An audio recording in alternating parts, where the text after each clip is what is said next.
छत्रपती शिवरायांच्या जन्मोत्सवाच्या निमित्ताने आयोजित या व्याख्यानाच्या कार्यक्रमाच्या निमित्तानं उपस्थित सर्व वरोड बुद्रुक वासीय ग्रामस्थ,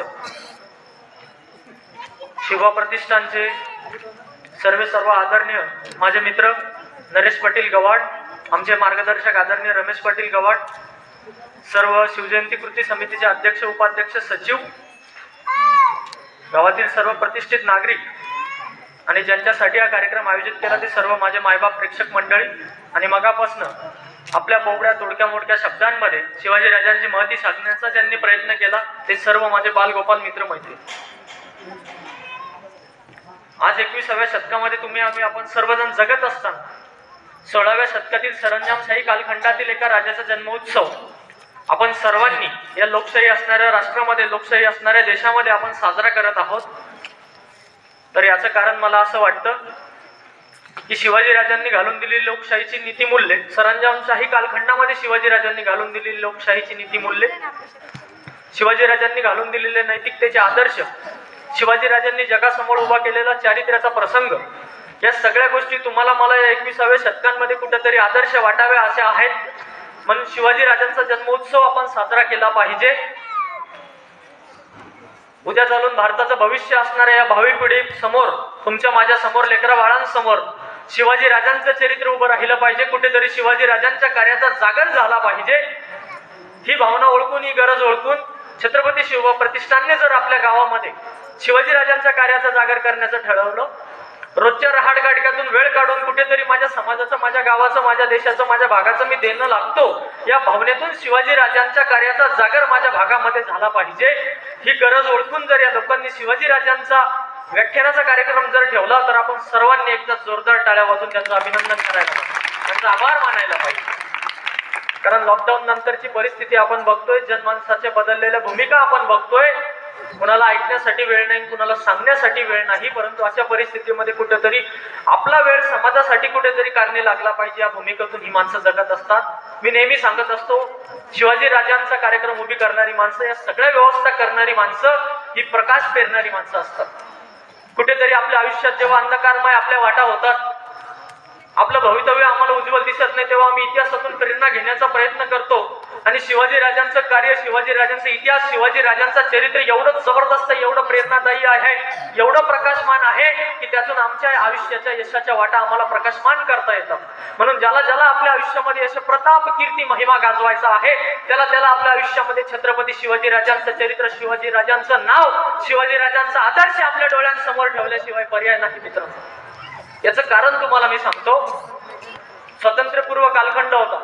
दिल्लीच्या सेशन कोर्टामध्ये लॉर कॉन्स्पिरसी केसची सुनावणी सुरू होती आणि आरोपीच्या कठड्यामध्ये उभा होता एक 21 वर्षांचा तरुण आणि त्याचे काही साथीदार. 21 वर्षाच्या तरुणाचं म्हणणं त्या न्यायमूर्तीने ऐकून घेतलं.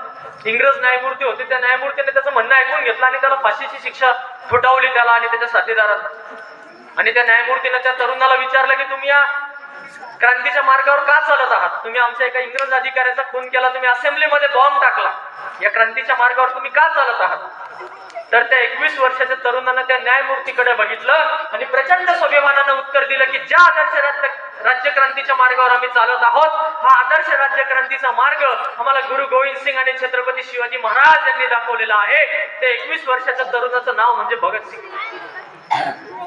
रयत शिक्षण संस्थेसारखं जाळं, शिक्षणाचं जाळं ज्या माणसाने उभं केलं, लकोटीला पकडून बहुजनांची लेकरं ज्या माणसाने शिकवली, ते कर्मवीर भाऊराव पाटील. रयत शिक्षण संस्थेसारखा वटवृक्ष उभा करताना अनंत अडचणी भाऊराव पाटलांना आला. कुठलं तरी महाविद्यालय, कुठलं तरी वसतिगृह उभं करताना पैशांच्या अडचणी येत, जमिनीच्या अडचणी येत, तेव्हा गावोगावी घरोघरी भिक्षा मागत, अनुदान मागत, दान मागत भाऊराव पाटील फिरत.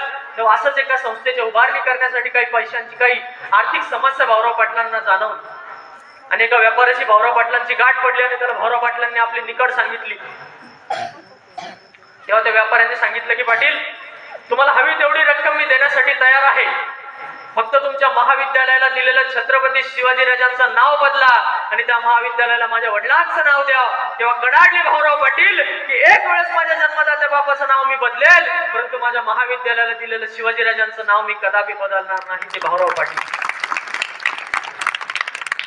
आपल्या स्वातंत्र्यपूर्व कालखंडामध्ये आझाद हिंद सेनेची स्थापना करून या देशातला पहिला स्वातंत्र्य सोहळा ज्या सुभाषचंद्र बोस यांनी स्थापन केला, ज्या सुभाषचंद्र बोसांनी पहिला स्वातंत्र्य सोहळा साजरा केला, त्यांनी आझाद हिंद सेनेला उद्घोषित करताना सुभाष बाबू म्हणतात की या देशाला जर स्वातंत्र्य मिळवायचं असेल तर एकच मंत्र आम्हाला जपावं लागेल आणि तो मंत्र म्हणजे शिवाजी शिवाजी शिवाजी आणि फक्त शिवाजी. ते सुभाषचंद्र बोस, डॉक्टर बाबासाहेब आंबेडकर असो, महात्मा ज्योतिराव फुले असोत, कर्मवीर भाऊराव पाटील, भगतसिंग, सुभाषचंद्र बोस, चंद्रशेखर आझाद, ही जी कोणी सगळी महापुरुषांची नावं मी घेतोय, या सगळ्या लोकांनी आपल्या आयुष्यामध्ये आदर्श जर आपल्या डोळ्यासमोर कोणाचा ठेवला असेल तर तो छत्रपती शिवाजी राजांचा ठेवलेला आपल्याला दिसतो. परंतु आपण कुठेतरी कपाळ करंटे आपल्या राजांचा इतिहास पोहोचवण्यासाठी आम्ही कमी पडलो. आज जागतिक पातळीवर, राष्ट्रीय पातळीवर शिवाजी राजांचा घटनात्मक किंवा अभ्यासात्मक दृष्टिकोनातून इतिहास लोकांना माहिती नसेल,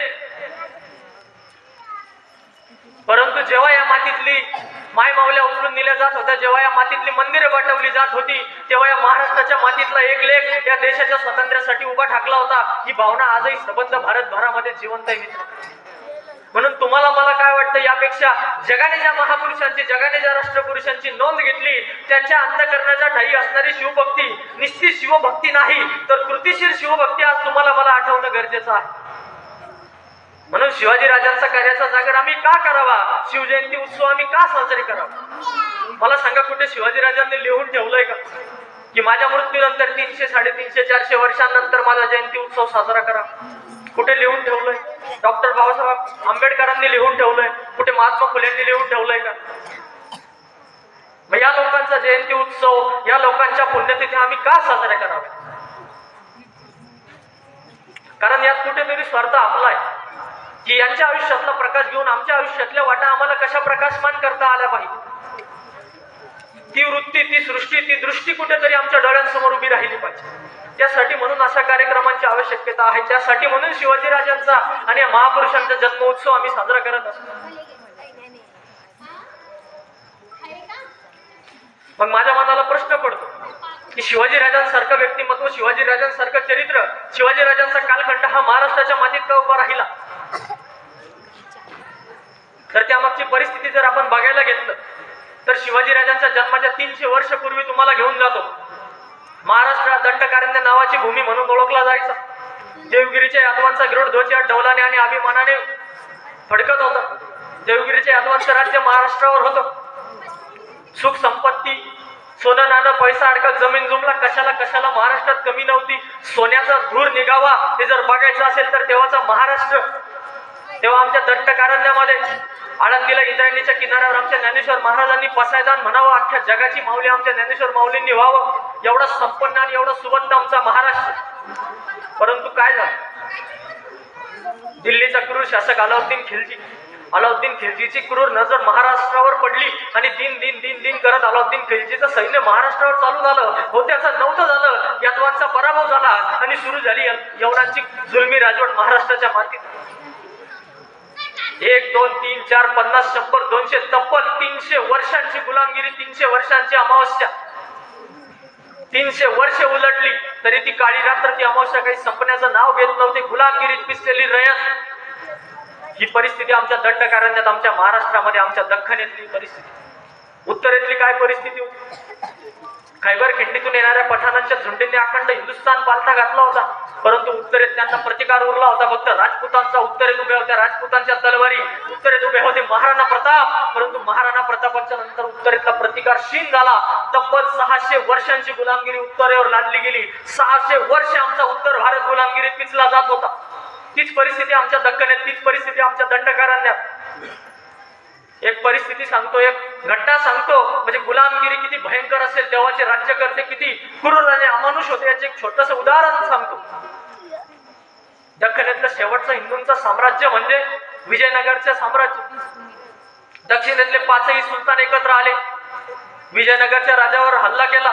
राक्षसगडी येथे झालेले युद्धात विजयनगरच्या रामदेवरायाचा पराभव केला आणि त्या राजाचं, त्या मानी आणि अभिमानाचं राजाचं मस्तक त्या बादशहांनी छाटलं, एका भाल्याच्या टोकावर ठेवलं. अखंड विजयनगर मध्ये मिरवलं आणि ते मस्तक शेवटी एका मोरीच्या तोंडावर बसवलं, त्याच्यातून मलमूत्र वाहवलं आणि दक्षिणेतल्या सुलतानांनी दाखवून दिलं की यांच्या विरोधात जाणाऱ्यांच्या आयुष्याचं कसं मातेर होतं. कोण यांच्या विरोधात उभं राहील, कोण यांच्या विरोधात उभं ठाकेल. रानावनामध्ये पळून गेलेले रयत जीवाच्या भीतीनं लपून बसलेली आक्रोश मांडत होती, आक्रांत मांडत होती. मग आता कुणीच येणार नाही का, कुणीच वाचवणार नाही. आई जगदंबेला साकडं घालत होती. हे उदंड दंड महिषासूर मर्दनी दुर्गे, चंडमुंड मंडेश्वर खंडनी जगदंबे, महाराष्ट्र धर्म रक्षिके आई भवानी धाव. आणि महाराष्ट्रातल्या मातीतल्या माय माऊल्यांची ती हाक आई भवानीच्या पावलांशी पोहोचली आणि फाल्गुन वद्य तृतीयेचा तो दिवस उजाडला. तारीख होती 19 फेब्रुवारी 1630 आणि शिवनेरी किल्ल्यावर जिजाऊ साहेबांच्या पोटी एका बालकाने जन्म घेतला.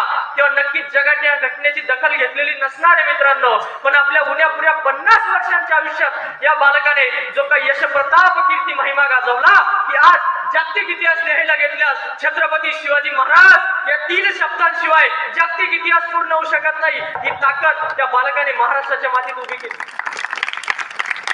शिवाजी राजांचा जन्म झाला. मग शिवाजी राजे जन्माला आले ते काय सिंहासनाधीश्वर छत्रपती म्हणून जन्माला आले? तुमच्या माझ्यासारखे एक सामान्य बालक म्हणून जन्माला आलेले शिवाजी राजे आपल्या पुढच्या 50 वर्षांच्या कारकिर्दीत जो काही यश प्रताप कीर्ती महिमा गाजवतात याचं कारण काय? काही दैवी अवतार होते शिवाजी महाराज, महादेवाचा अवतार, म्हसोबाचा अवतार असे काही होते? तुमच्या माझ्यासारखे एका आईच्या पोटी जन्मास आलेले ते बालक, एका आईच्या पोटाला जन्मास आलेला तो महामानव आपल्या आयुष्यामध्ये एवढं जबरदस्त कार्य पुढच्या हजारो पिढ्यांना प्रेरणा देणारं काम करून ठेवतो. आजही शिवाजी राजांचं नाव घेतलं की आमची छाती भरून येते. काय करणार? शिवाजी राजांचे वडील म्हणजे शहाजी राजे भोसले, प्रचंड पराक्रमी, प्रचंड बलदंड आणि महाबली असा सरदार, ज्याच्याकडे शहाजी राजे त्याची दख्खन, एवढा जबरदस्त रुतबा, एवढी जबरदस्त ताकद शहाजी राजांची.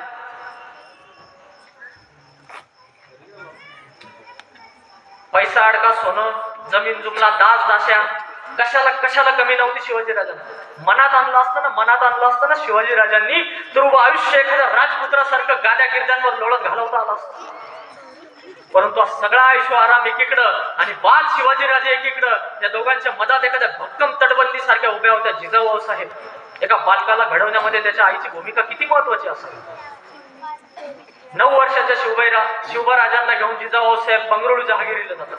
शहाजी राजांना 2 जहागिऱ्या होत्या, एक बंगळुरू आणि एक पुणे. शहाजी राजे बंगळुरूला राहत होते. बंगळुरूवरून कारभार बघत तर जिजाऊ साहेब शिवबाराजांना घेऊन बंगळुरूला गेल्या.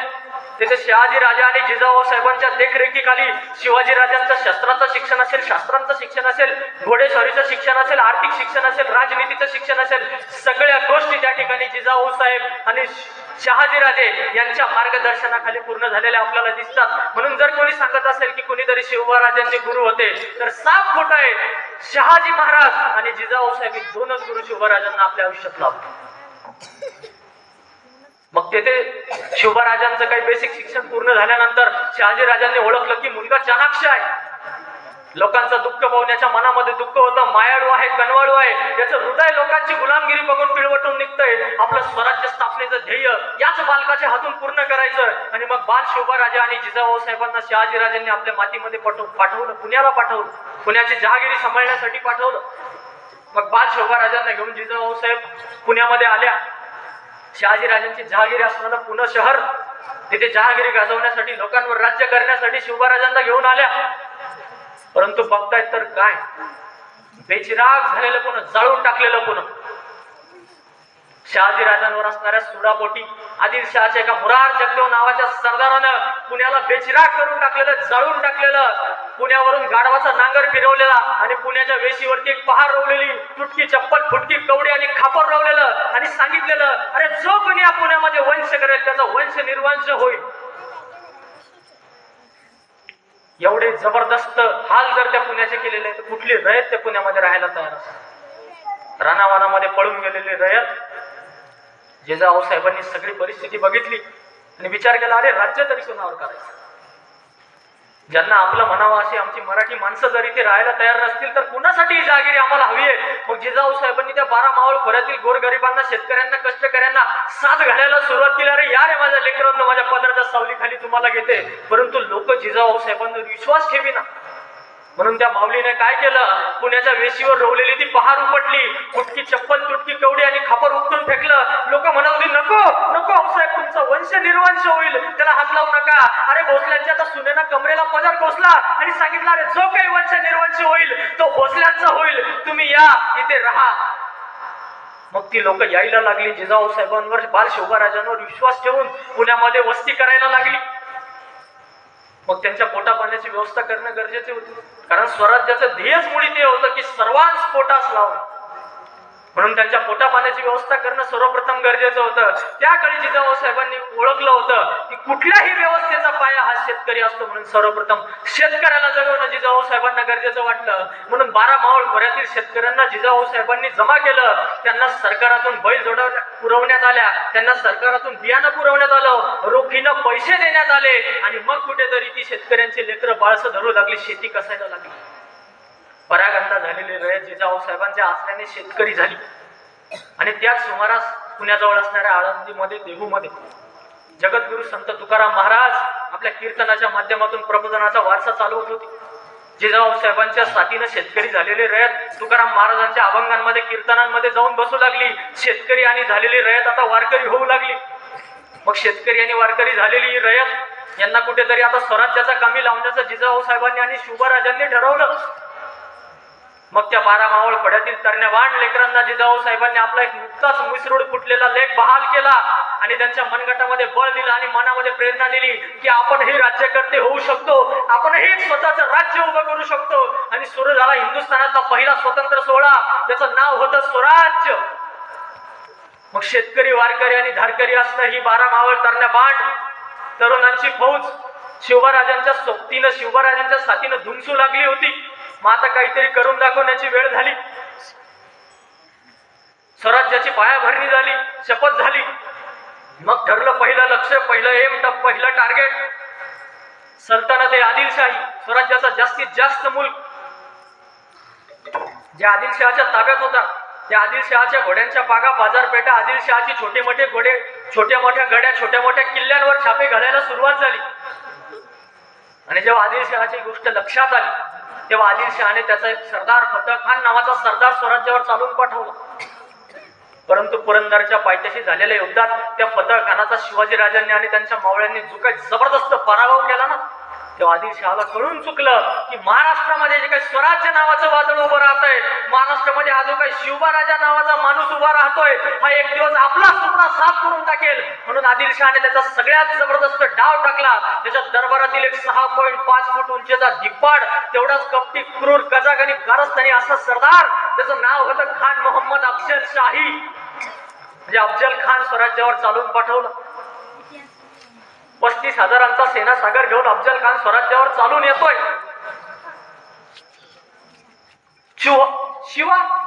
शिवा तो जंगलचा चूहा आहे, पाल्या पाचोळ्यासारखा चिरडून टाकतो. एकदा का शिवा मैदानात उतरला ना, सुपडा साफ करून टाकतो. एवढं अफजल खानाचं नियोजन होतं आणि ते बरोबर, कारण नुकतंच कुठं स्वराज्य उभं राहू लागलं होतं, नुकतीच कुठं तरुणांची फौज सोबत उभी राहायला सुरुवात झाली होती. आणि 35,000 सेना सागरासाठी उघड्या मैदानात लढा देणं अशक्य गोष्ट. म्हणून अफजल खान महाराजांना मैदानात बोलवण्याचा प्रयत्न करतोय, परंतु महाराज कुठल्याच अफजल खानाच्या पत्राला उत्तर देत नाहीयेत, अफजल खानाच्या कुठल्याच क्रियेवर प्रतिक्रिया देत नाहीयेत. मग खानानं काय केलं, खान महाराष्ट्रात प्रवेश केला. खान समोर येतोय. खानानं महाराजांची आणि अखंड मराठ्यांचं श्रद्धास्थान असणारं तुळजापूरची भवानी खानानं फोडली. तेथून खान पुढे आला. अखंड महाराष्ट्राचं श्रद्धास्थान असणारं पंढरपूर खानानं फोडलं. पंढरपूर खानानं वाटवलं. तरी महाराजांची कुठलीच प्रतिक्रिया नाही.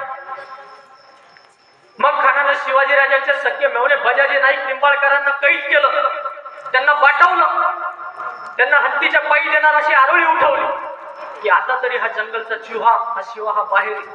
तरी महाराजांनी कुठलीच प्रतिक्रिया दिली नाही.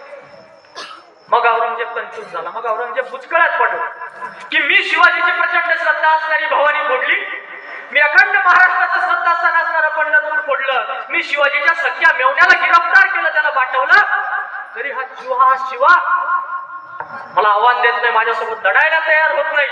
मग खानाने आपला वकील कृष्णाजी भास्कर कुलकर्णीकडे खरमरीत पत्र लिहिलं आणि शिवबाराजांकडे पाठवलं. ते पत्र शिवबाराजांनी बघितलं.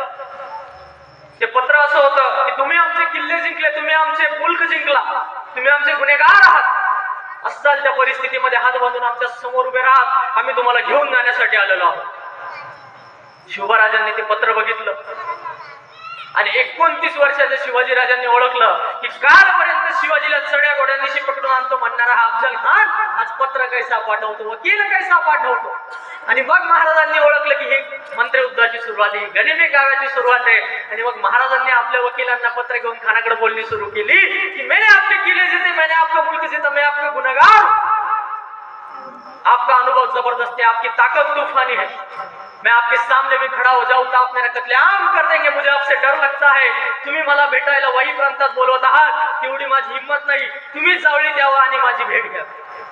तुमच्यापैकी सातारा, वाई, पाचगणी, महाबळेश्वर या भागात जर तुम्ही गेलेला असाल तर तुमचा सगळा खेळ तुमच्या लक्षात येईल. ज्या क्षणी खान जावळी उतरला त्या क्षणी खानाचं मरण निश्चित झालेलं होतं. हे महाराजांचं नियोजन होतं. कारण की आज देखील दिवसा ढवळ्या सूर्याची किरण जमिनीवर पोहोचवण्यासाठी धजावत नाही एवढं निबिड आणि जबरदस्त अरण्य म्हणजे जावळीचं थोडं.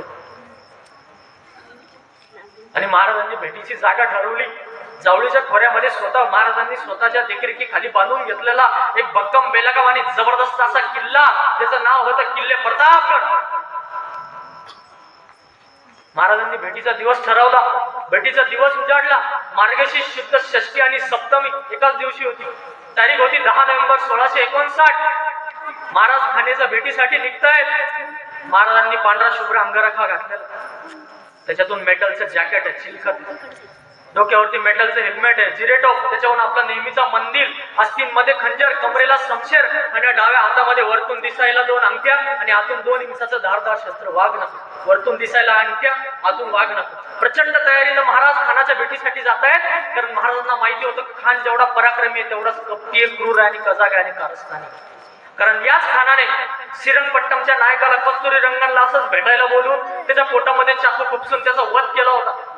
याच खानाने शिवाजी राजांचे थोरले बंधू संभाजीराजे, शिवाजी राजांच्या थोरल्या बंधूचं नाव देखील संभाजी होतं, तर त्या संभाजी राजांना कनकगिरीच्या वेड्यामध्ये मदतीचं आश्वासन दिलं. परंतु वेळेवर मदत न पोहोचवता संभाजी राजांच्या मृत्यूला कारणीभूत ठरलेला हाच खान. याच खानाला शिवाजी राजांचे वडील शहाजी राजे यांना अर्धरात्री कैद करून विजापुरातून त्यांची धिंड काढणारा हाच अफजल खान. आणि हा सगळा इतिहास महाराजांना नवीन होता. म्हणून महाराज अत्यंत सावधगिरीने खानाच्या भेटीसाठी निघतायत आणि महाराजांनी खानाच्या तंबूमध्ये प्रवेश केला आणि तो 6.5 फूट उंचीचा दिग्पाड देवराजांकडे बघून ओरडला की आओ शिवा, आओ हमारे गले लो. जिजाऊंचा पुत्र, अखंड मराठ्यांचा स्वाभिमान आणि महाराष्ट्राचं स्वातंत्र्य एकाच मिठीत घेऊन तो संपवणार होता. तो त्याच इराद्याने आलेला होता. महाराजांनी अत्यंत सावधपणे खानाला आलिंगन दिलं आणि दुसऱ्या क्षणी खानाने महाराजांचं मस्तक आपल्या डाव्या काठीत दाबलं. एक क्षण महाराजांना काही कळालंच नाही, कारण महिषासुराची ताकद अफजल खानाच्या बाहूंमध्ये विराजमान होती. दुसऱ्या क्षणी खानाने आपला खंजर उपसला आणि एक जबरदस्त आघात राजांच्या काखेत असा केला की बस अब ये सिवा खत्म, इसके सारे किले मेरे, इसका सारा मुल्क मेरा, अब मैं विजापुर जाऊंगा, मेरी सरफराजी, मेरी जय जयकार, अफजल खा, अफजल खा, अफजल खा. असा विचार तो करत असेल कदाचित, परंतु त्याच्या लक्षात आलं की खंजर फक्त खरखरलं, कारगीर झालं नाही. आणि दुसरा वार करण्यासाठी खानाने खंजर उपसला आणि दुसरा वार जर खानाने केला असता मित्रांनो तर महाराजांच्या मानेच्या भागावर केला असता, कारण एवढाच भाग त्यावेळेस उघडा होता. परंतु दुसरा वार करून एकपद महाराजांनी वेळ दवडला नाही. मी तुम्हाला सांगण्यासाठी काही मिनिटं घेतोय, परंतु काही सेकंदांमध्ये ही क्रिया घडलेली असणार आहे. खानाने महाराजांचं मस्तक दाबायला आणि राजांनी आपला डावा हात बाहेर काढायला वाघनखं घातलेली होती. एक जबरदस्त आघात राजांनी खानाच्या पोटावर असा केला की खानाची पकड ढिली झाली. दुसऱ्या क्षणी महाराजांनी आपली समशेर उपसली आणि खानाच्या पोटामध्ये फिरून अशी काही बाहेर काढली की खानाचा जागीच मृत्यू झाला. शिवा कृपानी काग्रेना कुक्षावेव तमस्पृशात आकृंच्या अंतराने सर्वांनी सा कृपानी विनिर्गतः. कृपान म्हणजे तलवार असं त्या काळी गोविंद परमानंद नेवासकरांनी या घटनेचं वर्णन करून ठेवलेलं आहे मित्रांनो. पण सारा भारत आलमबिरंगी, सारी भारतीय जनता आश्वस्त होती की अफजल खान आणि त्याच्या आक्रमणामध्ये शिवाजीच्या स्वराज्याचा सुपडा साफ होऊन जाईल. परंतु इतिहासाला गलाटणी मिळाली आणि 17व्या शतकातील हिरण्यकश्यपूचा वध त्याच शतकातील नरसिंहाने प्रतापगडाच्या उंबरठ्यावर आपल्या नखांनी त्याचं पोट फाडून केलं आणि अखंड भारत हादरला. अफजल खान हे काय प्रकरण आहे हे सामान्य बालकापासून औरंगजेबापर्यंत सर्वांना ठाऊक. आणि या महाबलाढ्यावर अफजल खानाचा वध 29 वर्षांचे शिवाजीराजे अवघ्या काही सेकंदांमध्ये करतात. ही घटना एवढी विलक्षण होती, ही घटना एवढी जबरदस्त होती की प्रतापगडाच्या पायथ्याशी घडलेल्या त्या भूकंपाचे हादरे दिल्लीला बसले औरंगजेब हातात. मग आता मी मगाशी जसं बोललो की शिवचरित्रातून आम्हाला प्रेरणा घेता आली पाहिजे. शिवचरित्र इतिहास आठवून आम्हाला कुठल्या परीक्षा तर नाही द्यायच्या त्याच्यावर. मग आपल्या शिवचरित्रातल्या प्रसंगातून प्रेरणा आम्हाला घेता आली पाहिजे. मग अफजल खानाच्या प्रसंग आपल्याला पूर्वीपासून माहिती. मग या प्रसंगातून आम्ही काय प्रेरणा आहे? मला असं वाटतं या प्रसंगातून जर खरंच आम्हाला घेण्यासारखं काही असेल मित्रांनो तर शिवाजीराजांचं साहस, शिवाजीराजांचं धैर्य, शिवाजीराजांचा संयम. शिवाजीराजांचं वय होतं 29 वर्ष. अफजल खानाकडे सेना सागर होता 35,000. मोठे मोठे सरदार, मोठे मोठे देशमुख, पाटील, कुलकर्णी अफजल खानाला जाऊन मिळाले होते, गर्भगळीत झाले होते. सगळ्यांनी नाग्या टाकल्या होत्या, सगळ्यांनी अफजल खानासमोर समशेरी टेकवल्या होत्या, शरणागती पत्करली होती. अनेक सरदार महाराजांना सांगत की महाराज अफजल खानासोबत तह करा, खानाशी लढा देणं शक्य नाही. परंतु महाराजांनी काय केलं? महाराज स्वतः जातीनं खानाच्या भेटीसाठी गेले. स्वतः महाराजांनी खानाशी 1 to 1 कॉम्बॅट केला. अफजल खान त्याचा सैन्य प्रतापगडाच्या खाली सोडून आलेला होता. त्याच्या वरती प्रतापगडाचा पायथा आहे आणि वरती बाले किल्ला आहे. तर बाले किल्ल्यावर महाराजांचं 4,500 सैन्य होतं आणि अफजल खान तिथे फक्त 10 सैनिक घेऊन आला होता. महाराजांनी मनात आणलं असतं तर आपले सैनिक पटून एका क्षणात अफजल खानाला कैद करून आणता आलं असतं. परंतु महाराजांनी नीतिमत्ता सोडली नाही. महाराजांनी खानाला दिलेला शब्द पाळला. महाराज स्वतः खानाच्या भेटीला जातीनं गेले आणि महाराजांनी स्वतः अफजल खानाचा कोथळा काढला. ही गोष्ट आज जरी आपल्याला ऐकायला साधारण वाटत असेल परंतु त्यावेळेच्या त्या काळच्या परिस्थितीचा विचार करा. तेव्हा 12 मावळ खोऱ्यातील शेतकऱ्यांच्या, कष्टकऱ्यांच्या लेकरांमध्ये एक संदेश गेला की आतापर्यंत आम्ही स्वतःची कातडी वाचवून आमच्या लेकरा बाळांचे छाताडं पुढं काढणारे सुलतान पाहिले, बादशाह पाहिले. परंतु अरे हा पहिला जिजाऊंचा पुत्र आम्ही पाहिला की जो स्वराज्यावर येणारा पहिला वार आपल्या छाताडावर घेतोय, हा स्वराज्यावर येणारा पहिला वार आपल्या ढालीवर घेतोय, आपल्या समशिरीवर झेलतोय. अरे मग लढायचं तर या माणसासाठी का लढू नये? अरे मरायचंय तर स्वराज्यासाठी का लढू नये? ही प्रेरणा त्या काळी त्या 12 मावळ खोऱ्यात लढायला आणि झुंजायला लोकांना प्रेरित करत गेली आणि एक प्रचंड नरदुर्गांची फौज शिवाजीराजांच्या सोबत उभी राहायला लागली. म्हणून आपल्याला जर नेतृत्व करायचं असेल, आपल्याला जर काही शून्यातून स्वराज्य उभं करायचं असेल तर महाराजांचा हा गुण नक्कीच आमच्या तरुणाईने, आमच्या मित्रांनी आत्मसात करायला पाहिजे की संकट कितीही मोठं अफजल खानासारखं मोठं असलं तरी काही सेकंदांमध्ये त्याचा पुतळा आम्हाला काढता येऊ शकतो. फक्त नियोजन तेवढ्या पराकोटीचं आम्हाला ठेवावं लागेल. हा गुण आम्ही शिवाजीराजांच्या चरित्रातून येथे घेऊ शकतो. मग स्वराज्य उभं राहिलं तर काय शिवाजीराजांच्या एकट्यामुळे उभं राहिलं? खरंच शिवाजीराजे मग ते एकटे शिवाजीराजांमुळे स्वराज्य उभं राहिलं का? जीवाला जीव देणारी माणसं शिवाजीराजांच्या सोबत उभी राहिली म्हणून ते स्वराज्य उभं राहिलेलं आपल्याला दिसतं. म्हणून 350 वर्षांनंतर त्यांच्या कार्याचा जागर करण्याचा आपण ठरवतो. एकनिष्ठता किती होती त्या काळी लोकांची, स्वराज्यावर महाराजांवर असणारं प्रेम किती होतं. एक आजही जिवंत असणार आणि ज्वलंत असणार एक उदाहरण सांगतो. आपल्या कार्याप्रती, आपल्या ध्येयाप्रती ती लोक किती एकनिष्ठ होती. महाराजांनी आपला रायगड बांधायला काढला, स्वराज्याची राजधानी बांधायला काढली. मग ते काम दिलं हिरोजी इंदुलकरांकडे. त्या काळचे इंजिनियर, स्थापत्यशास्त्र तज्ञ हिरोजी इंदुलकरांकडे रायगडाचं काम दिलं आणि महाराज आग्र्याला गेले औरंगजेबाच्या भेटीसाठी. परंतु दुर्दैवाने महाराज आग्र्याच्या कैदेत फसले. हिरोजी इंदुलकरांकडे महाराजांनी जो काही थोडाफार पैसा अडका सोनं नाणं दिलेला असेल तो संपला. मग आता रायगडाचं काम थांबवावं का? मग हिरोजी इंदुलकरांनी काय करावं? महाराज येईपर्यंत वाट बघावी. महाराज आल्यानंतर एखादं टेंडर पास करावं आणि मग काम करावं. अरे काय केलं त्या माणसानं? महाराजांची वाट बघितली नाही. आपल्या स्वतःकडे असणारं आपलं बँक बॅलन्स, स्वतःची जी काही जमापुंजी असेल ती खरचली, रायगडाचं काम सुरू केलं. तरी तरीही पैसा पुरला नाही.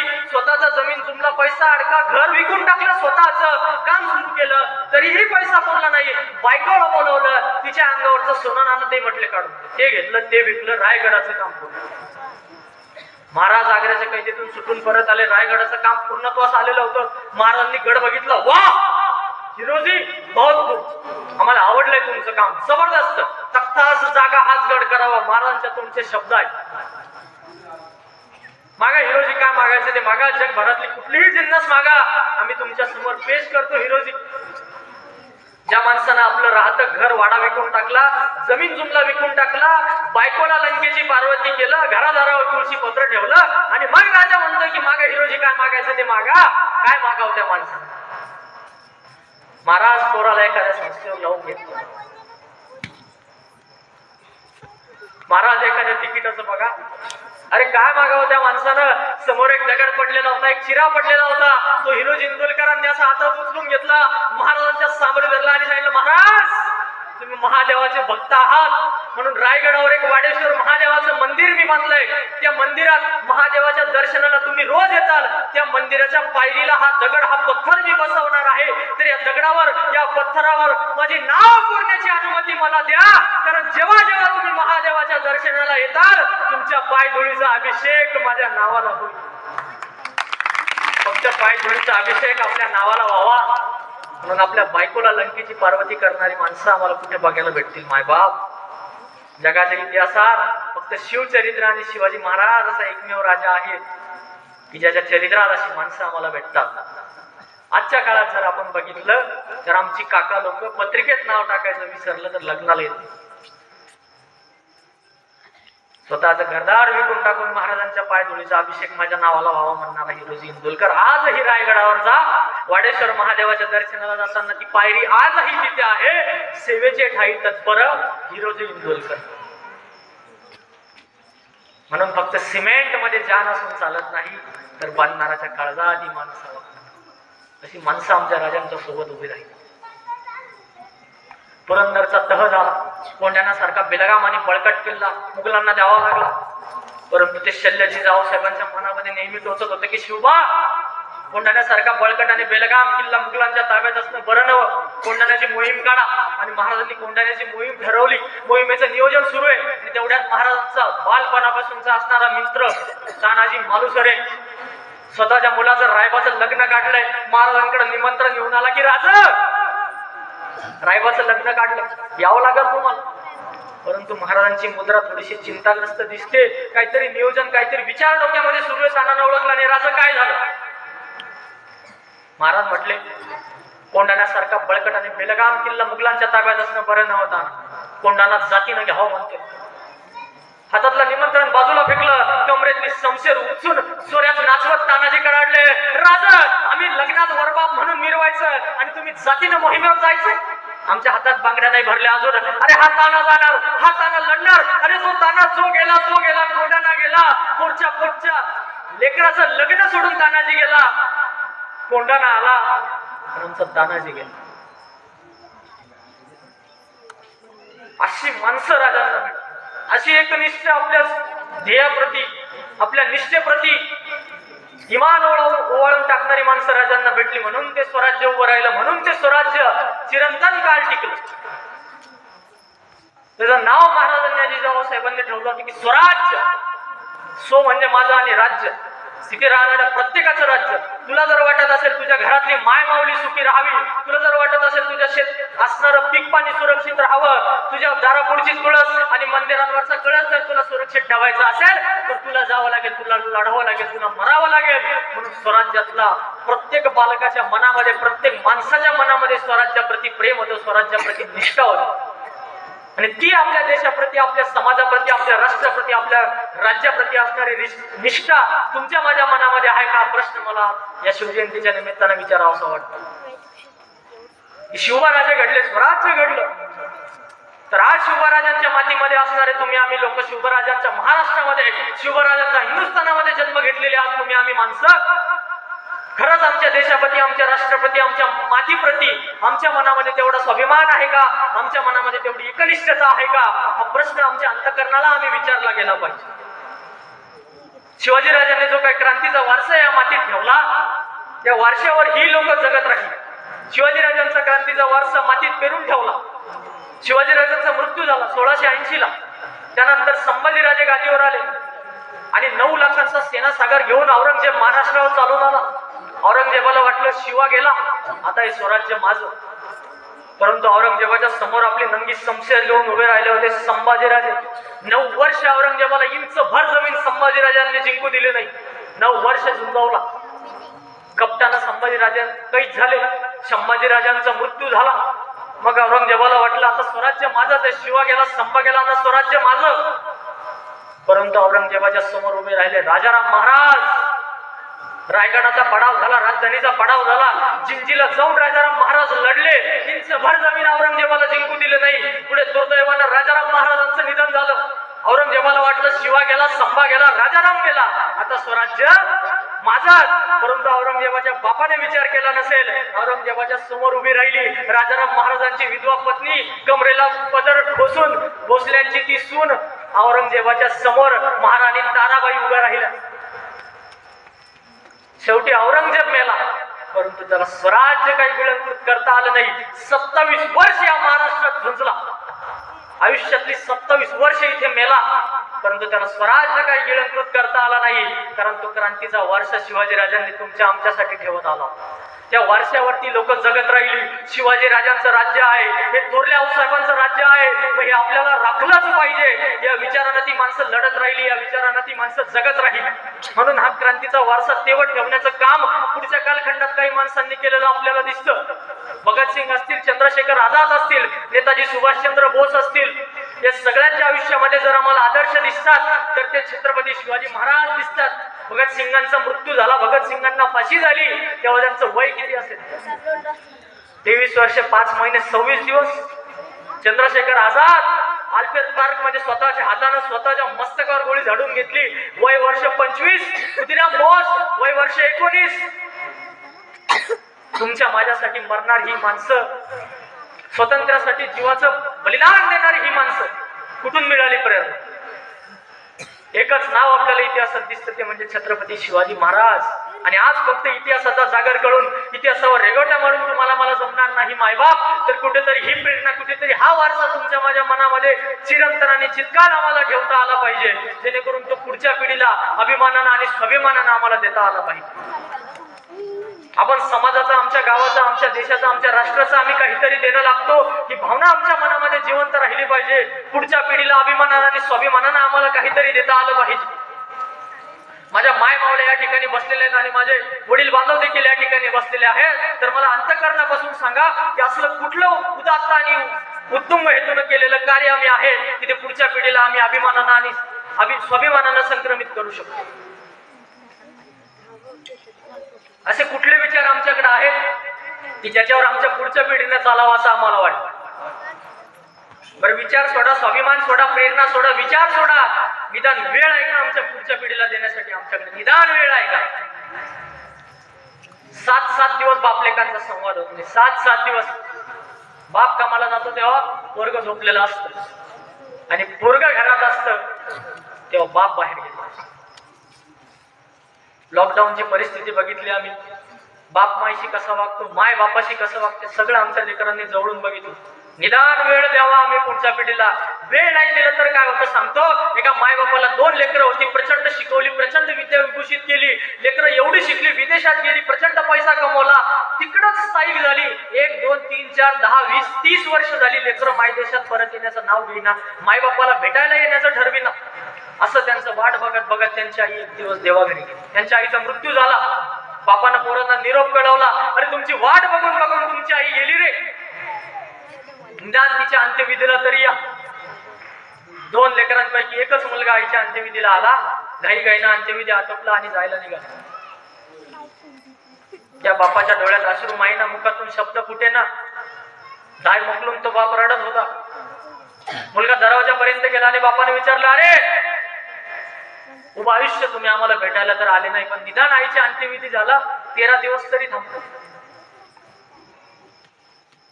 तो मुलगा बापाच्या जवळ आला, खिशातून एक 50,000चा चेक काढला, त्याच्यावर सिग्नेचर केली, 50,000 रुपये अमाऊंट टाकली, बापाच्या हातात दिलं आणि सांगितलं, बाबा उद्याच्या वृत्तपत्रात आईच्या निधनाची बातमी द्या, एका बाजूला दादाचा, एका बाजूला माझा फोटो छापा, पण मला जाऊ द्या. त्या बापाला कळेना असं कुठलं पाप केलं आम्ही आयुष्यात, खूप आयुष्य डोळ्यासमोरून तरळलं. त्या मुलानं सांगितलं, बाबा माझ्या शाळेत वक्तृत्व स्पर्धेत प्रथम क्रमांक आला असताना मी तुम्हाला बोलवायला आलो होतो, बाबा माझा प्रथम क्रमांक आला, तुम्हाला उद्या यावं लागेल, माझा सत्कार समारंभ आहे, तुम्हाला यावं लागेल. पण तुम्ही तेव्हा एक 50 रुपयांची नोट मला काढून दिली आणि सांगितलं मला एक अत्यंत महत्वाचं काम आहे, मला यायला जमणार नाही. बाबा माझ्या गुणपत्रिकेवरचे मार्क बघून अख्ख्या शाळेला आनंद व्हायचा, पण तुम्ही कधी 2 मिनिट दिले नाही माझी गुणपत्रिका उघडून बघायला. बाबा माझा नाईलाज आहे, मला जाऊ दे. बापानं थर हात सोडला, मुलगा जायला निघाला, मुलगा दरवाजापर्यंत गेला. बाबा म्हटला, अरे जातोयस तर जा, पण एका प्रश्नाचं उत्तर दे, आमच्या 2 मुलांपैकी तू एकटाच कसा आईच्या अंत्यविधीला? मुलाने सांगितलं, बाबा मी दादाला आईच्या निधनाची बातमी कळवली होती, पण दादा म्हटला की उद्या माझ्या मागे एक अत्यंत महत्वाचं काम आहे, आईच्या वेळेस तू जा, बाबाच्या वेळेस मी जाईल. हा आमच्या पिढीचा नालायकपणा नाहीये मायबाप, हे तुमच्या पिढीचं दुर्लक्ष. कारण तुम्ही जर आमच्याकडे, आमच्या तरुणाईकडे जर लक्ष देणार नसताल तर उद्या कुठल्या फळाची अपेक्षा तुम्ही आमच्याकडे करता? कडू झाडाला गोड फळ कधीच लागत. हा विचार कुठेतरी आमच्या मनामध्ये आला पाहिजे की खरंच माझा मुलगा, माझी मुलगी ती शाळेत जाते, महाविद्यालयात जाते, शिकते, तर तिच्या मोबाईल मध्ये काय, त्याच्या मोबाईल मध्ये काय, तो कुणाशी भेटतो, कुणाला बोलतो, कसा वागतो, कसा जगतो, कसा राहतो, काय बोलतो, काय ऐकतो, काय बघतो, हे सगळं आपल्या डोळ्यासमोर घडलं पाहिजे, याची एक कल्पना आपल्याला असली पाहिजे. मान्य आहे आताच्या पिढीमध्ये आणि तुमच्या पिढीमध्ये फरक आहे, ही टेक्नोसेव्ही पिढी आहे, कॉम्प्युटर युग आहे, संगणक युग आहे, तंत्रज्ञानाचं युग आहे. परंतु संस्कृती आणि संगणक हे एका नाण्याच्या 2 बाजू आहेत. फक्त संगणकावर जर आपण गेलो ना तर आपण कधीच ती गाडी व्यवस्थित पळू शकत नाही. म्हणून संस्कृती आणि संगणक या दोन्ही गोष्टींवर आम्हाला समतोल आमचा साधावा लागणार आहे. ही गोष्ट कुठेतरी माझ्या मायबापांनी या ठिकाणी लक्षात घेणं गरजेचं आहे. आणि त्याच बाबतीत माझ्या तरुण मित्रांना देखील माझं आव्हान आहे की ज्या गोष्टीसाठी माझ्या मायबापांना आयुष्य खर्च घातलं, ज्या अपेक्षा माझ्या मायबापाला माझ्याकडनं आहेत, त्याचं कुठेतरी स्मरण आपल्या कपाळामध्ये, आपल्या डोक्यामध्ये, आपल्या मस्तकामध्ये, आपल्या मनामध्ये, आमच्या हृदयामध्ये आम्हाला असलं पाहिजे. अपनी संस्कृति जहाँ राम अभी तक है, नर में नारी में अभी तक सीता है, जितने पावन है लोग जहाँ, मैं नित नित शीश झुकाता हूँ, भारत का रहने वाला हूँ, भारत की बात सुनाता हूँ, असं सांगणारी आमची संस्कृती. आणि आज खेदाने आम्हाला सांगावं लागतं कि गंगा का तेरी निर्मलता अब हो गई सदियों के पार, और यमुना तेरी शीतलता में कोटी हो रहे अत्याचार. ही गोष्ट कुठेतरी आमच्या तरुण मित्रांच्या मनाला टोचली पाहिजे. ज्या शिवाजीराजांच्या कार्याचा जागर आम्ही करतो, ज्या शिवाजीराजांचं नाव आम्ही अभिमानानं घेतो, त्या शिवाजीराजांच्या महाराष्ट्रात, त्या शिवाजीराजाच्या हिंदुस्थानात जर कुठल्या आमच्या तरुण मित्राला बघून जर एखाद्या माय माऊलीला मान खाली घालावी लागत असेल, आमच्या माय माऊलीला जर आपला रस्ता बदलावा लागत असेल, तर खरंच आम्हाला शिवाजीराजांचं नाव घेण्याचा अधिकार आहे का, हा प्रश्न आमच्या मनाला आम्ही विचारला पाहिजे.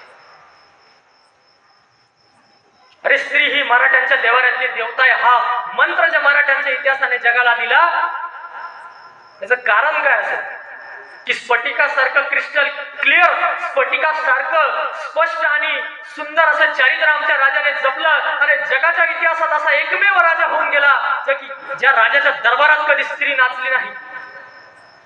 महाराजांचं स्त्रियांप्रती धोरण असणारं किती जबरदस्त एक छोटस उदाहरण सांगतो. महाराजांनी दक्षिण दिग्विजय मोहीम काढली, खाली कर्नाटक, तामिळनाडू, तंजावर त्या भागामध्ये चौफेर विजयाच्या बातम्या येत होत्या. प्रचंड बलशाली महाराजांचं स्वराज्य झालेलं, प्रचंड बलशाली महाराजांच्या फौजा झालेल्या, जाईल तिथे विजय, चौफेर विजयाच्या बातम्या. परंतु एक बेलवडीची गडी होती. 1, 2, 3, 10, 20, 25, 27 दिवस झाले बेलवडीची गडी काबीज होईना. बेलवडीच्या त्या गडीचा किल्लेदार मारला गेला. त्याची विधवा बायको यल्लम्माबाई, यल्लम्मा देसाई कमरेला पदर खोचून मराठ्यांच्या विरोधात उभी राहिली लढायला. महाराजांना आश्चर्य वाटलं. 27 दिवस झाले छोटीशी गडी मराठ्यांना मुकाबला करते, मराठ्यांचा सामना करते. महाराजांना उत्सुकता वाटली. म्हणून महाराजांनी एक सखोजी गायकवाड नावाचे आपले सरदार त्यांना सेना घेऊन त्या बेलवडीच्या गडीवर पाठवलं. 27 दिवस गडी झुंजल्यानंतर सखोजीरावांनी त्या यल्लम्मा देसाईचा पराभव केला आणि त्या यल्लम्मा देसाईचा अपमान केला.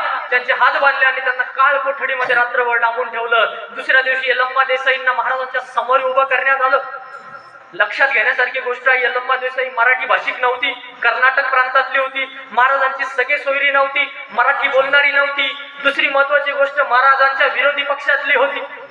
एवढं सगळं असताना त्या बाईला महाराजांच्या समोर हात बांधून उभं केलं आणि ते यल्लम्मा देसाई बोलती झाली की अरे तू तोच शिवाजी राजा आहेस ना, जिजाऊंचा पुत्र, की ज्याच्या चारित्र्याच्या गोष्टी मी लहानपणापासून ऐकत आलेल्या. परंतु आज तू राजा म्हणून जरी जिंकला असशील तरी तू माणूस म्हणून हरलेला आहे. तुझ्या या सरदाराने, तुझ्या या सेनापतीने आमचा सगळ्या महिलांचा अपमान केला, आम्हाला हात बांधून रात्रभर तुरुंगांमध्ये डांबून ठेवलं. महाराजांचे विजयी सेनापती होते सखुजी गायकवाड, महाराजांचे मेवणे देखील होते. अरे काय करावं त्या राजानं, अरे कडाडला नरकेसरी, डोळे काढा आणि उभं आयुष्य तुरुंगामध्ये डांबून ठेवा त्या सखुजी गायकवाडात. कोण कुठली यल्लम्मा देसाई, तिच्यासाठी एका आपल्या विजयी सेनापतीला हा राजा डोळे काढून उभं आयुष्य तुरुंगामध्ये टाकतो. काय चारित्र्य असावं, काय स्त्रियांप्रती दृष्टी असावी त्या माणसाची. त्या यल्लम्मा देसाईचं महाराजांनी राज्यातीचं तिला परत केलं. तिला सावित्रीबाई देसाई नावाचा किताब दिला आणि त्या बाईनं शिवाजीराजे जिवंत असताना त्यांची प्रत्येक तिच्या राज्यामध्ये असणाऱ्या मारुतीच्या मंदिरामध्ये शिवाजीराजांची स्मारक त्या बाईने उभी केली. हे महाराजांचं चारित्र्य, हे महाराजांचं स्त्रियांप्रती धोरण. आणि अशा शिवाजीराजांच्या महाराष्ट्रात, अशा शिवाजीराजांच्या हिंदुस्थानात वयाच्या 17व्या वर्षी जर आमच्या एखाद्या माता भगिनीवर अत्याचार झाला तर तिला न्यायाची वाट बघता बघता वयाची 70वी कधी उलटते. ही आमची न्याय व्यवस्था, हे आमचा स्त्रियांप्रतीचा दृष्टिकोन, हे आमचं शिवप्रेम. जर खरंच आमच्या महाराष्ट्रामध्ये कोपर्डी सारखी घटना जर घडत असेल, आमच्या भारतामध्ये निर्भया सारखी दिल्ली येथे जर घटना घडत असेल, तर खरंच आम्ही शिवाजीराजांचा जयघोष करण्याचा अधिकार आम्हाला आहे का? खरंच आम्ही शिवराजांच्या मातीमध्ये जन्म घेतलेला आहे का? हा प्रश्न कुठेतरी आमच्या मनाला आम्ही विचारला पाहिजे. खरंच माझ्या तरुण मित्रांना आव्हान आहे, मित्रांनो, नाही आपल्याला काही करता आलं आयुष्यामध्ये तरी चालेल, पण एक चांगला पुत्र, एक चांगला पती, एक चांगला मित्र आणि एक सच्चा शिवाजीराजांचा मावळा म्हणून जगण्याचा प्रयत्न करा मित्रांनो. प्रचंड समाधानाची गोष्ट. एवढी बिकट परिस्थिती आहे दादा आता तरुणांची. एका प्राणी संग्रहालयामध्ये जागा निघाली, सरकारी प्राणी संग्रहालय होत, क्लर्कची जागा होती. मग एक 25-30ला तरुण, सरकारी जागा आहे, अर्ज घेऊन गेला प्राणी संग्रहालयामध्ये. त्याचा इंटरव्ह्यू झाला. इंटरव्ह्यू झाल्यानंतर त्याचं सिलेक्शन झालं. चला तुझी नोकरी पक्की. आणि त्याच्या हातात ती ऑर्डर देतानाच त्या प्राणी संग्रहालयाचा शिपाई पळत आला आणि तिथल्या साहेबांना म्हटलं की साहेब त्यांना नोकरी देऊ नका. साहेब म्हटले काय झालं? म्हणजे साहेब आपल्या प्राणी संग्रहालयात जे काही एकमेव गोरिल्ला माकड होतं म्हणे, ते मृत्यू झाला, त्याचा ते मेलं. त्याच्यामुळे आता आपल्या प्राणी संग्रहालयात कुणी येणार नाही लोक बघायला. त्यामुळे आपल्याला क्लर्कची काही गरज नाही. याचं नुकतंच सिलेक्शन झालेलं. लाचार, स्वाभिमान शून्य पिढी. पाया पडतो म्हणला साहेब, काही करतो पण नोकरी काही जाऊ देऊ नका. मग त्या साहेबांनी त्यांचा विचार केला आणि त्याला सांगितलं ठीक आहे, तुझी नोकरी काही जात नाही, तुला पगार क्लर्कचा भेटेल. घरून क्लर्कचे कपडे घालून यायचे, डावा गिबा घेऊन यायचा, फक्त इथं आल्यावर गोरिल्लाचे कपडे घालायचे, त्याच्या पिंजऱ्यात जाऊन बसायचे. मग त्याचा रोजचा दिनक्रम घडून यायचं, डबा ठेवायचा, आपली कपडे काढायची, गोरिल्लाचे कपडे घालायचे, त्या पिंजऱ्यात जायचं, दिवसभर नाचायचं, संध्याकाळी घरी जायचं. मस्त दिनक्रम, सरकारी नोकरी, खुश. एक दिवस काय झालं, मराठी शाळेची ट्रिप आली. त्या प्राणी संग्रहालयात मराठी शाळेची ट्रिप आली. मग मराठी शाळेतली लेकर म्हणजे ते अवघड कार्यक्रम. त्याला बोट लावलं, काढी डोस. मग त्यालाही आनंद झाला, ते लागलं उड्या मारायला. उड्या मारता मारता ते गेलं वाघाच्या पिंजऱ्यात. ते वाघ झोपलेला होता. हे लागलं ओरडायला, वाचवा वाचवा वाचवा. आता याच्या आवाजाला तो झोपलेला वाघ जागा झाला आणि वाघ त्याच्या जवळ येऊन म्हटलं अरे मूर्ख ओरडू नको, नाही तर तुझी नोकरी जाईल, माझी नोकरी. नंतर कळालं वाघ MSc होता ना, हा BSc होता. म्हणजे एवढी बिकट परिस्थिती जर आमच्या तरुणाईची नोकरीच्या बाबतीत झालेली असेल, लग्नांच्या संदर्भात झालेली असेल, सामाजिक परिस्थितीच्या संदर्भात झालेली असेल, त्या बाबतीत मी काही बोलणार नाही. परंतु सगळी जर एवढी बिकट परिस्थिती जर झालेली असेल, हा विनोदाचा भाग नाही मायबाप, ही सत्य परिस्थिती आमच्या तरुणाईसोबत सध्या सुरू आहे. अशी जर परिस्थिती आपण समाजामध्ये बघतोय तर खरंच कुठेतरी आमच्या लेकरा बाळांकडे आम्हाला लक्ष देणं गरजेचं आहे. एका काल मी विचारलं साहेब की घरच्यांसोबत किती वेळ बोलतो. त्याने सांगितलं 15 मिनिट. म्हटलं दिवसभरात 15 मिनिटं. म्हणलं हो दिवसभरात 15 मिनिट. म्हटलं कसं काय इतका वेळ. तो म्हणला तितका वेळ माझा मोबाईल चार्जिंग व्हायला लागतो. म्हणजे फक्त मोबाईल चार्जिंग होणे इतपत वेळच आम्ही घरच्यांना देतोय का. तंत्रज्ञानाचा वापर कुठपर्यंत करावा, साधनांचा वापर कुठपर्यंत करावा, याला काही मर्यादा असावी. आपण साधनं वापरतोय की साधनं आपल्याला वापरताय. 2, 2.5, 3 वर्षाच्या लेकराच्या हातात मोबाईल देतात आणि अभिमानानं सांगतात जे मला समजत नाही ते त्याला समजतं. त्याची लाज वाटावी, त्याचा अभिमान कसा बाळगतो. या गोष्टी कुठेतरी आमच्या मनाला टोचल्या पाहिजे. या गोष्टी कुठेतरी आमच्या मनाला रुतल्या पाहिजे. आज समाजामध्ये काय सुरू आहे, भारत देशामध्ये काय सुरू आहे, आमच्या सामाजिक परिस्थिती किती बिघडलेली आहे, याचा कुठेतरी विचार व्हायला पाहिजे. खरंच आम्ही स्वतःसाठी जगतोय का. पण स्वतःसाठीही परिपूर्णपणे जगतोय का. शिवाजी राजांचं नाव आम्ही घेतो, संभाजी राजांचं नाव आम्ही घेतो, मराठ्यांच्या इतिहासाचा जागर आम्ही करतो, डॉक्टर बाबासाहेब आंबेडकरांचं नाव आम्ही घेतो, आमच्या राष्ट्रपुरुषांच्या नावाने आम्ही जगतो. तर खरंच या राष्ट्रपुरुषांचे विचार आमच्या मनामध्ये जिवंत आहेत का. आमच्या समाजाचं, आमच्या राष्ट्राचं, आमच्या देशाचं आम्ही 1 रुपयाचं, 1 पैशाचं का होईना काही देणं आम्ही लागतो का, हा विचार आमच्या मनामध्ये आला पाहिजे. कारण की आता देशासाठी मरायची वेळ गेली, बलिदान देण्याची वेळ गेली. आता देशासाठी जगायचंय आम्हाला. माझ्या एका मित्राचं अजयदादा जाधवराव यांचं खूप सुंदर वाक्य आहे की या देशाला स्वातंत्र्य मिळवण्यासाठी आपलं 1 रुपयाचं योगदान नाही ना, मग या देशाचं स्वातंत्र्य उपभोगताना आम्ही प्रत्येक सेकंदाला आम्ही विचार केला पाहिजे. हे स्वातंत्र्य फुकट नाही मिळालेलं. ही माती जेवढी पाण्यानं भिजलेली नसेल ना, तेवढी ही माती रक्ताने आणि मांसाने भिजलेली आहे.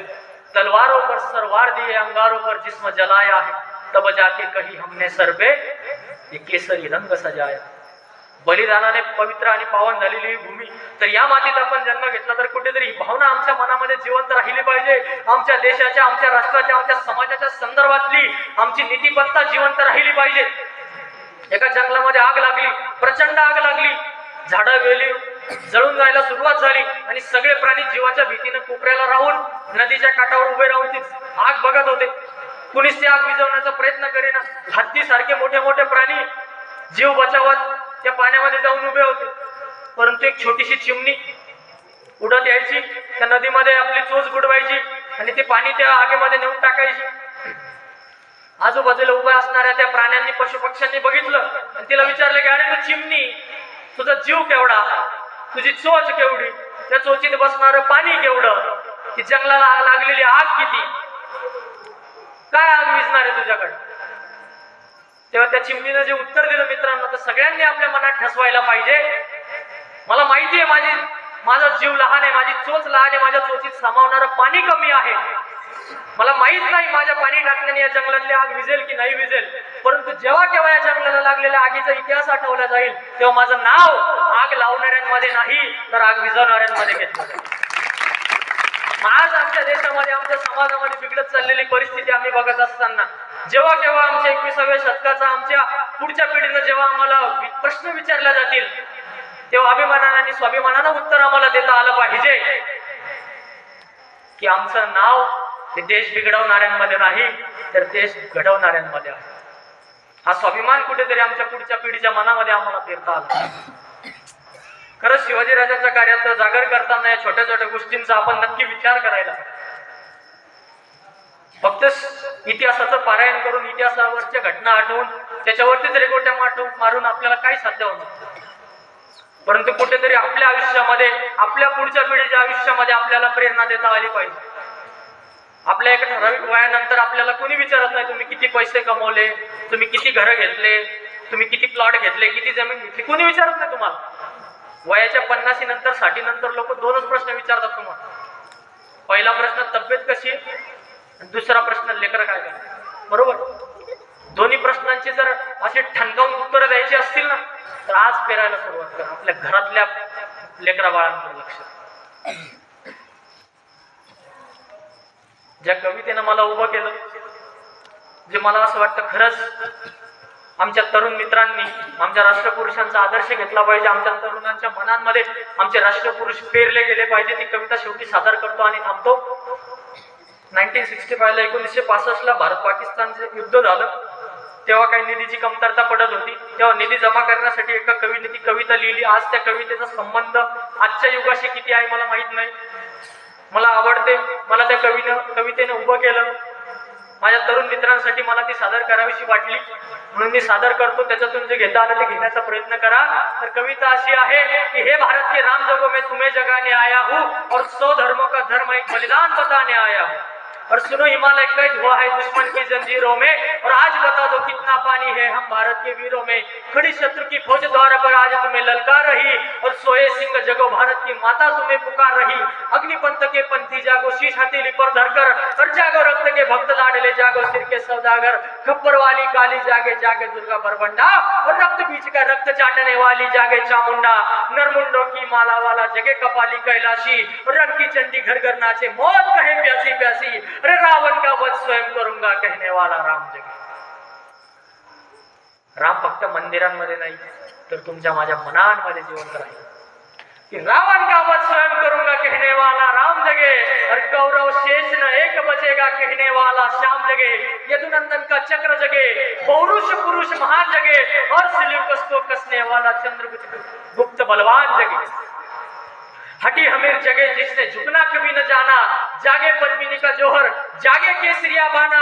देशभक्ति का जीवित झंडा आजादी का दीवाना और वह प्रताप सिंह जगे वो हटी हटी के राना. अरे दक्खन वाले जगे शिवाजी, दक्खन वाले जगे शिवाजी. खून शाहजी का ताजा मरने की हट्ठाना करते बिकट मराठों के राजा. पंजाबी कुर्बान जगे छत्रसाल बुंदेला जागे जागे भगत सिंह की फांसी राजगुरु के प्राण जगे. कि जिसकी छोटी सी लकुटी से संगी ने भी हार गए. बापू महात्मा गांधी कि जिसकी छोटी सी लकुटी से संगी ने भी हार गई. हिटलर को जीता हुए फौजे 7 समंदर पार गई. मानवता का प्राण जगे और भारत का अभिमान जगे. उस लकुटी और लंगूटी वाले बापू का बलिदान जगे. अरे आजादी की दुल्हन को जो सबसे पहले चूम गया, अरे आजादी की दुल्हन को जो सबसे पहले चूम गया, स्वयं कफन की गांठ बांधकर सात भावर घूम गया. उस सुभाष की आन जगे और उस सुभाष की शान जगे. ये भारत देश महान जगे, ये भारत की संतान जगे. मैं घर घर में इंकलाब की आग लगाने आया हूँ. हे भारत के राम जगो मैं तुम्हें जगाने. ज्या काही राष्ट्रपुरुषांचा मगापासून मी उल्लेख करतोय की सगळं फक्त फोटोंमध्ये आणि पुतळ्यांमध्ये जिवंत न राहता कुठेतरी तुमच्या माझ्या मनामध्ये जिवंत राहिला पाहिजे. एवढा एक तळतळाट काळजाच्या टोकापासून आपण सर्वांना करतो मायबाप. आणि शिवाजी राजांविषयी औरंगजेबाचं एक शेवटचं वाक्य सांगतो आणि थांबतो. आशिया खंडातलं सगळ्यात मोठं साम्राज्य असणारा आलमगीर औरंगजेब शिवाजी राजांचं कौतुक करतो. राजा शिव छत्रपती नाटकातला हा प्रसंग आहे. आलमगीर औरंगजेबाचा दरबार भरलेला आहे. त्याचे सर्व सरदार मनसबदार त्याचे राजपुत्र सगळे बसलेले आहेत आणि त्याचे अल्ताफ लागले आहेत. हजरत सलामत किलबाए दिनो दुनिया अबुल मुजफ्फर मोइनुद्दीन आलमगीर औरंगजेब बादशाह गाजी शहनशाह सल्तनत हिंद एवढं नाव होतं बरं त्याचं. पधार रहे हे. औरंगजेबानं त्याच्या दरबारात प्रवेश केला आणि त्याच्या सर्व सरदारांना राजपुत्रांना उद्देशून औरंगजेब म्हणतोय कि ये सब फिजूल है शहजाद. इतने सारे किताब हमारे नाम के आगे पीछे लगा के हम घूमते हैं, ये सब फिजूल है. चंगेज और तैमूर के खून ने कभी शिकस्त नहीं देगी. तंजौर से लेकर कंधार तक पूरे हिंदुस्तान को मुगल अमल में लाने का ख्वाब देखने वाली महाबदौलत आज क्या देख रही है. हमारे आंखों के सामने शिवा अपनी सल्तनत की तामीर कर चुका है और हमारे लाखों के फौजों के सूबेदारों को शिकस्त देकर इनको हदेर दिया है उसने दक्कन से. ये हमारे अबू तालेब, मिर्जा आमिर, शाइस्ता खान साहब जिनके लाल मान पर छापे डालकर शिवाजी ने उनके छक्के छुड़ा दिए. ये तो तकदीर के सिकंदर निकले कि जान बच गई, सिर की उंगलियों पर समझौता करना पड़ा. ये हमारे जोधपुर महाराजा जसवंत सिंह राठौड़ जिनके हथेलियों पर मिठाई रखकर शिवाजी आगरे की कैद खाने से फरार हो गया और तमाम अफगान राजपूत, बुंदेल, पठान, तुर्की राजपूत सबको शिवाजी ने शिकस्त दे दी. क्यों? औरत, नाच गाना, शराब और इश्क के नशे में गिरफ्त आप जैसे शहजादों को यह बात कभी समझ ही न पाओगे. शिवाजी ने मजबूत किले बनाए और उससे भी ज्यादा मजबूत जमीर के लोग शिवाजी ने तैयार किए। हमको लगता है शहजादों हम दुनिया की हर चीज खरीद सकते हैं, हमको लगता है शहजादों हम दुनिया की हर चीज खरीद सकते हैं, लेकिन इन जाबाज मराठों ने खुद को कभी बिकने नहीं दिया। ये मराठे कभी रुकते नहीं, कभी थकते नहीं, कभी झुकते नहीं, और मराठे कभी बिकते नहीं। हाँ माना शिवाजी चालबाज है, मगरूर है, दगाबाज है, लेकिन उसका चाल चलन दूध की तरह साफ है और उसकी सरू की ऊंचाई बुलंद मीनार की तरह आसमान को छू रहे शहजादो। पुढचं वाक्य बघा औरंगजेब काय म्हणतोय, अरे हम खुशनसीब पड़े, हमें दुश्मन मिला वो भी शिवा जैसा। आपलं चारित्र्य आपलं कर्तृत्व एवढं जबरदस्त असावं, एवढं पराक्रमी असावं, एवढं प्रभावशाली असावं की आपल्या शत्रूने देखील आपलं कौतुक करावं, आणि ते कर्तृत्व आपल्या राजाला मिळालं। आणि त्या राजाच्या जन्मोत्सवाच्या निमित्तानं आपण सगळे या ठिकाणी आलात। कुणीतरी दिनेश लक्कस येतोय म्हणून उपस्थित आपण मंडळी नाही राहिला। 7-8 हजाराची लोकवस्ती असणाऱ्या आपल्या गावातील एवढी मंडळी या ठिकाणी उपस्थित राहिली तर फक्त शिवाजी राजा या नावावर असणाऱ्या प्रेमाखातर आपण सगळे उपस्थित आहात, तर आपल्या स्वतःसाठी एकदा जोरदार टाळावा। शिवाजी राजांचं चरित्र ऐकायचं, शिवचरित्राची गाथा ऐकायचं ऐऱ्यागाऱ्याचं काम नाही, त्याला वाघाचं काळीज घेऊन बसावं लागतं, आणि आपण सगळं एका बछड्याचं काळीज घेऊन बसलेली माणसं आहात। तर आपण सर्वांचं मनपूर्वक आभार। आपण आलात, कार्यक्रमाला उपस्थिती दाखवली, मला शांतपणे ऐकून घेतलं, या कार्यक्रमात एक जिवंतपणा आणला, आपण सर्वांचे आभार। आपण सर्वप्रथम जेव्हा एखाद्या ठिकाणी जातो तेव्हा तो योगायोग असतो, परंतु परत जेव्हा एखाद्या ठिकाणी आपण जातो तेव्हा ती आपल्या कर्तृत्वाची एक पावती असते असं मला वाटतं। 2 वर्षांपूर्वी मी आपल्याच गावामध्ये कार्यक्रमासाठी आलो होतो तेव्हा तो योगायोग असेल, परंतु यावेळेस माझे मित्र आदरणीय नरेश दादा यांनी मला आग्रहाने बोलवून घेतलं, तर नक्कीच माझा सन्मान मी समजतो, त्याबद्दल समस्त शिवबा प्रतिष्ठान, नरेश पाटील गवाड, संपूर्ण गवाड कुटुंबियांचे, समस्त आयोजक मंडळींचे अध्यक्ष सचिव, शिवजयंती कृती उत्सव समितीचे सर्व पदाधिकारी, आपण सर्वांचे मी आभार मानतो।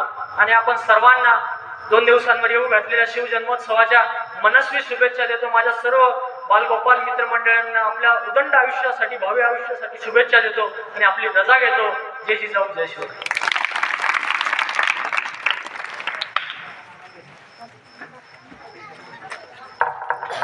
धन्यवाद सर। या निमित्त